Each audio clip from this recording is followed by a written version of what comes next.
नमस्कार। हमारा शरीर लाखों करोड़ों सेल्स का बना हुआ है और हमारे ज़िंदा रहने के लिए ये ज़रूरी है कि हमारी बॉडी का हर सेल ज़िंदा रहे। और सेल्स तभी ज़िंदा रह पाएंगे जब उनको लगातार एनर्जी मिलती रहे। हमारी बॉडी के हर सेल को एनर्जी तब मिलती है जब उसे ब्लड से शुगर मिलता है। सेल्स इन शुगर को बर्न करते हैं और ज़िंदा रहते हैं और इसकी वजह से हम ज़िंदा रहते हैं। इसका मतलब ये हुआ कि इस वक्त आप मुझे देख पा रहे हैं, सुन पा रहे हैं या मेरी बात समझ पा रहे हैं, तो उसका रीज़न है कि आपके ब्लड में शुगर है। तो इसका मतलब पहले तो ये हुआ कि खून में चीनी का होना ये एक अच्छी बात है। तो क्या हम ये कह सकते हैं कि ब्लड में शुगर अगर हाई हो जाए तो उसका मतलब हाई एनर्जी? तो high sugar in the blood अच्छा है? बिल्कुल नहीं। High sugar in the blood is bad. हमारी बॉडी में हर चीज़ का एक रेंज है। टेम्परेचर का एक रेंज है, ब्लड प्रेशर का एक रेंज है, कोलेस्ट्रॉल का एक रेंज है, कैल्शियम, मैग्नीशियम, फास्फोरस का एक रेंज है। अगर उससे कम हुआ तो भी प्रॉब्लम होगी और ज़्यादा हुआ तो भी प्रॉब्लम होगी। इसको मेडिकल भाषा में कहते हैं ब्लड होम्योस्टैसिस, मतलब कि बैलेंस। जैसे गाड़ी के टायर में हवा का एक रेंज है। ज़्यादा हवा भर देंगे तो डेंजरस हो जाएगा और कम हवा भरेंगे तो भी डेंजरस है। ठीक इसी तरह से हमारी बॉडी में शुगर का एक रेंज है। उससे कम भी नहीं होना चाहिए और उससे ज़्यादा भी नहीं होना चाहिए। मेडिकली जब ब्लड में शुगर एक लेवल से कम हो जाता है तो उसको हाइपोग्लाइसीमिया कहते हैं और जब एक लेवल से ज़्यादा हो जाता है तो उसको डायबिटीज़ कहते हैं। अगर मैं आसान भाषा में समझाऊं कि डायबिटीज़ क्यों डेंजरस होता है तो कंपेयर कीजिए अपने सर्कुलेटरी सिस्टम को अपने शहर के ट्रांसपोर्टेशन सिस्टम से। जैसे गाड़ियां सड़क पर चलती हैं, उसी तरह हमारी नसों में खून चलता है। इमेजिन कीजिए कि आपके शहर में हर जगह ट्रैफिक जैम लगा है, सारी गाड़ियां जहां तहां रुकी हुई हैं और मूवमेंट पॉसिबल नहीं हो पा रहा है। ऐसे में शहर का ट्रांसपोर्टेशन सिस्टम ज़रूरी चीज़ें आप तक नहीं पहुंचा पाएगा। ठीक इसी तरह से जब हमारी बॉडी के ट्रांसपोर्ट सिस्टम में शुगर ओवरलोड हो जाता है तो हमारे ऑर्गन्स को खाना मिलना बंद होने लगता है और वो ऑर्गन्स मरने लगते हैं। और जब लंबे समय तक ब्लड में हाई शुगर रहने लगता है तो kidney failure, heart disease, blindness या फिर लिम्स एम्पुटेशन की नौबत आ जाती है। यहाँ पर महत्वपूर्ण सवाल ये है कि कितने शुगर को हम हाई शुगर कहेंगे? वो रेंज क्या है जिससे बाहर अगर ब्लड शुगर चला गया तो हम उसे डायबिटीज़ कहेंगे? इसका 1979 से पहले कोई जवाब नहीं था। 1979 से पहले हमें बस इतना पता था कि normal blood sugar means less disease और high blood sugar means more disease. मतलब हम बस इतना ही जानते थे कि नॉर्मल शुगर रहेगा तो कम बीमारी होगी और ज़्यादा शुगर होगा तो बीमारी ज़्यादा होगी। लेकिन कितने शुगर को हाई शुगर बोलें, ये एक क्वेश्चन मार्क था टिल 1979। 1979 में इसका जवाब मिला। NDDG ने हमें बताया कि 200 mg पर डेसीलीटर से ज़्यादा शुगर अगर ब्लड में होगा तो हम उसको हाई शुगर या डायबिटीज़ बोलेंगे। 200 mg पर डेसीलीटर का क्या मतलब है? इसका मतलब है कि आपके हर लीटर खून में 2 ग्राम तक शुगर होना अलाउड है। 2 ग्राम से ज़्यादा है तो आप डायबिटीज़ के पेशेंट हैं। फिर अमेरिकन डायबिटीज़ एसोसिएशन ने 1997 में और WHO ने 1999 में एक ही बात बताया, 126 mg पर लीटर ये हमारा शुगर लेवल होना चाहिए। 126 mg पर डेसीलीटर का मतलब कि आपके 1 लीटर खून में 1.26 ग्राम शुगर हो। फिर 2003 में अमेरिकन डायबिटीज़ एसोसिएशन ने बोला कि ये नंबर 100 होना चाहिए, 100 mg पर डेसीलीटर। मतलब 2003 के बाद आपके 1 लीटर खून में अगर 1 ग्राम से ज़्यादा शुगर हुआ तो आप डायबिटीज़ के पेशेंट बन गए। फिर 2010 में नई गाइडलाइंस आई और फास्टिंग शुगर 100, पीपी का शुगर 140 और HbA1c 5.6 कर दिया गया और एक नए किस्म के डायबिटीज़ मरीज का आविष्कार कर दिया गया जिसको कहते हैं प्री डायबिटीज़। और अब दुनिया में 2 तरह के लोग होते हैं, एक डायबिटीज़ पेशेंट्स और दूसरे प्री डायबिटीज़ पेशेंट्स। हेल्दी कोई भी नहीं है। आप डॉक्टर के पास जाएंगे तो या तो आप डायबिटीज़ पेशेंट हैं या आप प्री डायबिटीज़ पेशेंट हैं, ऐसा आपको बताया जाएगा। क्योंकि दुनिया में कोई भी इंसान ऐसा नहीं है जिसको हम टेक्निकली प्री डायबिटिक नहीं बोल सकते। डायबिटीज़ की ही परिभाषा के हिसाब से।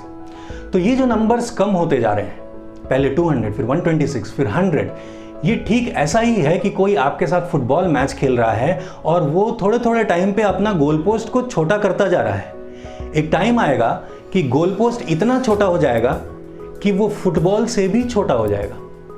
अब आप इस खेल में एक भी गोल नहीं कर पाएंगे और कभी भी नहीं जीत पाएंगे। सेम सिचुएशन डायबिटीज की भी है। नंबर्स छोटे होते जा रहे हैं और इन्हीं नंबर्स को मानकर बिना ये जाने कि सिम्टम है कि नहीं है या फिर ये नंबर्स टेक्निकली सही भी हैं कि नहीं है, लोग डायबिटीज की दवा खाए चले जा रहे हैं। एक इंटरेस्टिंग बात, एक रिसर्च है एंडोक्राइन प्रैक्टिस 2005 की, इसमें पाया गया कि 55% दुनिया में लोग इन लोगों का फास्टिंग ब्लड ग्लूकोज ज़्यादा आता है पीपी से। इसका रीज़न ये होता है कि सुबह जैसे ही आप उठते हैं तो ब्रेन बोलता है लिवर को कि ब्लड में थोड़ा सा शुगर छोड़ दो, ताकि ये इंसान जो उठ गया है जब तक ये नाश्ता न कर ले ये इसको एनर्जी मिलती रहे। लिवर में थोड़ा शुगर स्टोर्ड होता है हमेशा, इसलिए आपका फास्टिंग शुगर अगर पोस्ट प्रैंडियल शुगर से हाई आता है तो आप भाग्यशाली हैं, क्योंकि आपका ब्रेन आपकी बॉडी के साथ अच्छा कोऑर्डिनेट कर रहा है। फास्टिंग शुगर का ज़्यादा होना, इसको डॉन फिनोमेना कहते हैं, आप गूगल कर सकते हैं। गौर करने वाली बात यह है कि ये रिसर्च 2005 में पब्लिश हुई और तब तक हम फास्टिंग शुगर चेक नहीं करते थे। साफ तौर पर यह फास्टिंग शुगर भी एक ट्रैप है। ये जो आंकड़े मैंने आपको बताए ये आते कहाँ से हैं? अमेरिकन डायबिटीज एसोसिएशन से, और Indian medical association IMA ADA को फॉलो करता है। एक बार अमेरिकन मेडिकल एसोसिएशन को पूछा गया कि ये नंबर्स जो घटते जा रहे हैं, पहले 200 फिर 126 फिर 100, ये नंबर्स आपको कहाँ से मिलते हैं? व्हाट मेक्स यू डिसाइड कि अब 126 नहीं 100 होना चाहिए? हो सकता है आप सोचेंगे कि हज़ारों साइंटिस्ट लाखों डॉलर्स खर्च करके, रिसर्च करके, ट्रायल्स करके इस नतीजे पर पहुंचे होंगे और फाइनली आपको ये नंबर दिया गया होगा। जी नहीं, अमेरिकन डायबिटीज एसोसिएशन ने अपने ही जर्नल में इसका जवाब दिया। उन्होंने बोला कि we thought that this number would be right for mankind. 8 लोगों का एक कमेटी बैठती है ADA की, उनको लगा, बस लगा कि ये नंबर ठीक रहेगा। ना तो कोई एविडेंस, ना प्रूफ, ना कोई ट्रायल, बस उनको लगा। फिर उनसे पूछा गया कि अगर ये नंबर ठीक नहीं हुआ तो उनका जवाब था कि फिर इस नंबर को बदल देंगे। And they have admitted it in their own journal. मतलब 8 लोगों की टीम जो दुनिया के किसी कोने में कहीं AC कमरे में बैठी है, ये 8 लोगों की टीम कुछ इमेजिन कर लेती है और हमें क्राइटेरिया भेज देती है जिसको हम इतना रिलीजियसली फॉलो करते हैं कि एक दिन गोली नहीं ली तो पता नहीं क्या हो जाएगा। अमेरिकन डायबिटीज एसोसिएशन को पता है कौन चलाता है? मैं नाम नहीं लूंगा, पर जो कंपनीज आपको डायबिटीज की गोलियां बना के देती हैं वही ADA को फंड करती है। तो आपको अपना डॉक्टर खुद बनना पड़ेगा, क्योंकि जिस डॉक्टर के पास आप जाते हैं वो फॉलो करता है इंडियन मेडिकल एसोसिएशन को, और इंडियन मेडिकल एसोसिएशन फॉलो करता है अमेरिकन डायबिटीज एसोसिएशन को, जिसकी कहानी आपके सामने है, जो बिना किसी बेसिस के गाइडलाइंस जारी करती है। आप जिस डॉक्टर के पास जाते हैं इसमें उसकी गलती नहीं है, बस उसके हाथ प्रोटोकॉल से बंधे हुए हैं। यहां पर मैं आपको बताना चाहूंगा कि 70% से ज्यादा डायबिटिक पेशेंट्स सिर्फ इस नंबर के शिकार हैं। उनको डायबिटीज कभी थी ही नहीं, वो सिर्फ ग्लूकोमीटर पे नंबर को मैच करने के लिए डायबिटीज की गोलियां खाए चले जा रहे हैं। और ये बात मैं पूरी रिस्पॉन्सिबिलिटी के साथ कह रहा हूं, क्योंकि मैं इंडो वियतनाम मेडिकल बोर्ड का सर्टिफाइड डायबिटीज एडुकेटर भी हूं। इसलिए मेरी ये रिस्पॉन्सिबिलिटी है कि मैं आपको सच्चाई से अवगत कराऊं। 70% फॉल्स डायबिटीज पेशेंट्स कुछ टाइम तक डायबिटीज की दवा पे अगर हेल्दी इंसान रहता है तो वो ट्रू डायबिटीज पेशेंट बन जाता है, क्योंकि ऐसा समझ लीजिए कि डायबिटीज की दवा का साइड इफेक्ट डायबिटीज ही है। 1974 में 1213 लोगों को कलेक्ट किया गया by national diabetes data group. इन सब का अगले 4 साल तक दिन में एक बार शुगर टेस्ट होता था और रिकॉर्ड किया जाता था। अगले 4 साल तक इनके शुगर का डेटा लिया गया। 4 साल बाद ये पाया गया कि 77 लोग रेटिनोपैथी से सफ़र कर रहे थे, मतलब आंखों की बीमारी। फिर इसको शुगर से कोरिलेट किया गया तो देखा गया कि जिनका शुगर 200 से कम था उनमें कोई आंखों की बीमारी या रेटिनोपैथी नहीं थी। So here comes the number 200 mg पर डेसीलीटर कहां से आया? यहां से आया। ये कोई मॉलिक्यूलर या बायोलॉजिकल रिसर्च नहीं था, ये बस एक सर्वे था। ठीक इसी तरह का सर्वे WHO ने भी किया और WHO को नंबर मिला 250। फिर सेम ऐसा ही ट्रायल पूरी दुनिया में कई कंट्रीज ने किया और वो नंबर्स मिले, उनको अलग अलग नंबर्स मिले, जैसे 292 मिला, 298, 263 ऐसे नंबर्स मिले। लेकिन इनमें से एक ट्रायल जो सबसे ज़्यादा फेमस हुआ, नेशनल इंस्टीट्यूट ऑफ डायबिटीज़ 1982 का ट्रायल, और उनके मुताबिक वो शुगर जिससे ऊपर डायबिटीज़ बोलेंगे वो था 227। पर एक इंपॉर्टेंट बात, इन ट्रायल्स में ब्लड वेन से लिया जाता है, पर ग्लूकोमीटर में आप फिंगर से टेस्ट करते हैं और उंगलियों का ब्लड ग्लूकोज 10% ज़्यादा आता है। तो 227 में आप 10% ऐड कर दीजिए, ये होता है 249.7, मतलब नियरली इक्वल टू 250। तो फाइनली 250 वो रीडिंग है जिसके ऊपर अगर शुगर जाता है तो आपको मेडिसिन की ज़रूरत हो सकती है। इससे पहले अगर गोलियां लेनी शुरू कर दी तो बन गए आप डायबिटीज़ पेशेंट। इस वीडियो का टाइटल है कि how to know if I am diabetic. मुझे लगता है कि अब आप जान चुके हैं कि 250 से ऊपर अगर शुगर लेवल्स हैं तो यू आर डायबिटिक। अगर 250 mg पर डेसीलीटर से कम है तो बेस्ड ऑन योर लाइफस्टाइल, ये आपकी बॉडी का डिसीजन है, टेंशन की कोई बात नहीं है। भारत में ऐसा कानून है कि कोई ये बोल भी नहीं सकता है कि डायबिटीज ठीक हो सकती है। The allopathic medical protocols are protected by law. पर मैं ये आपको बोल सकता हूं कि मैंने कई लोगों की डायबिटीज ठीक की है। As a medical doctor and a medical nutritionist, मैं फूड एज मेडिसिन देता हूं। मतलब कितनी क्वांटिटी में कौन से फूड आइटम्स आपके body weight, medical condition, lifestyle के हिसाब से आप लेंगे तो इंसुलिन से मुक्ति, मेटफॉर्मिन की गोलियों से मुक्ति, डायबिटीज से मुक्ति आपको मिल जाएगी। कहते हैं प्रत्यक्ष को प्रमाण क्या, तो आइए एक टेस्टिमनी देखते हैं। नमस्कार, मेरा नाम हेमंत अरोड़ा है और आज मैं कुछ बात डॉक्टर पद्माकर जी के बारे में कहना चाहता हूँ। मैं इनसे फ़ोन पे मेरा संपर्क हुआ था तकरीबन कोई 5-1 महीने पहले, और तब मैंने इनको अपनी प्रॉब्लम के बारे में बताया था। और डायबिटीज़ के साथ साथ ओबेसिटी, 122 किलो वज़न था मेरा।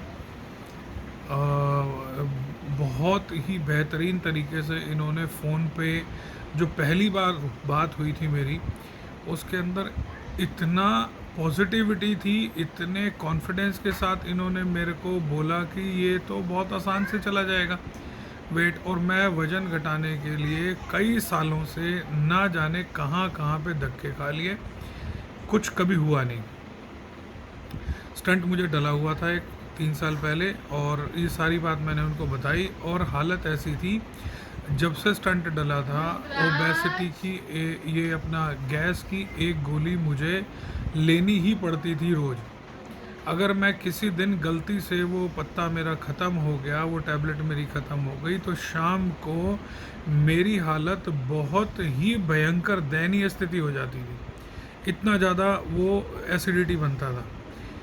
खैर, पद्माकर जी के साथ जो उन्होंने विश्वास दिखाया, उसके साथ मैंने भी अपनी तरफ से कुछ ऐसी बॉन्डिंग मेरी क्रिएट हो गई उनके साथ कि मैं नहीं जानता कि मैं उनको ब्लाइंडली कब कैसे फॉलो करने लग गया। चलना शुरू हुए और धीरे धीरे जब 3-4 दिन, तकरीबन 4 से 5 दिन बाद जब मैंने वज़न चेक किया तो उसमें 1.5 किलो कम हो गया। तो भाई साहब, मैं तो मतलब I was so much happy कि ये कैसे हुआ। तो कहानी चलती रही और मैंने उनको स्पेशली बोला कि मुझे ये एसिडिटी का कैप्सूल खाना पड़ता है। तो उन्होंने कहा जी आप ये कैप्सूल बिल्कुल नहीं खाएंगे, और ये तकलीफ़ जो है ये कैप्सूल की नहीं है, ये तुम्हारे माइंड की तकलीफ़ है। तो मुझे बड़ी अजीब सी लगी बात कि यार मैं कैप्सूल खाता हूँ तभी मैं ठीक रहता हूँ, माइंड की तकलीफ़ कैसे। आज मैं आपको ये बताना चाहता हूँ कि मेरे को जब से ये मिले हैं मैंने एक भी कैप्सूल नहीं खाया है। डायबिटीज़ की दवाई छोड़ चुका हूँ, कोलेस्ट्रॉल की दवाई छोड़ चुका हूँ। आधी से ज़्यादा समस्या तो लोगों के साथ ये है कि उन्हें पता ही नहीं है कि प्रॉब्लम क्या है। दवाई को ऐसे खाते हैं जैसे सब्जी हो। नहीं भाई, ये इनसे सीखा है, बहुत तसल्ली से प्रैक्टिकल किया है। 12 किलो वज़न कम हुआ है। डायबिटीज़ का कोई दिमाग में भी नहीं है कि कोई डायबिटीज़ नाम की चीज़ मुझे है। तकरीबन 10,000 कदम डेली मैं चलता हूँ। जो डाइट इन्होंने दी है उसमें थोड़ी बहुत चीटिंग भी कर लेते हैं, लेकिन उसके बावजूद भी बहुत फ़र्क है। बहुत लाइट फील करता हूँ और बहुत अच्छा लगता है कि अब वो कॉम्प्लीमेंट्स मिलने शुरू हो गए हैं। तो मैं तहे दिल से परमात्मा से प्रार्थना करता हूँ कि पद्माकर जी की उम्र लंबी हो और ये ऐसे ही लोगों को स्वस्थ बनाते रहें। और जो इनका मैजिकल जो चीज़ है, जो इनके अंदर ख़ास तौर पे जो पॉजिटिविटी और इनोसेंस है, ऐसी पॉजिटिविटी बहुत कम लोगों में मिलती है। तो बस इसी के साथ मैं हेमंत अरोड़ा एक बार फिर से डॉक्टर पद्माकर का धन्यवाद करता हूँ। Thank you very much sir, आपने मेरा जीवन बदल दिया सर, थैंक यू।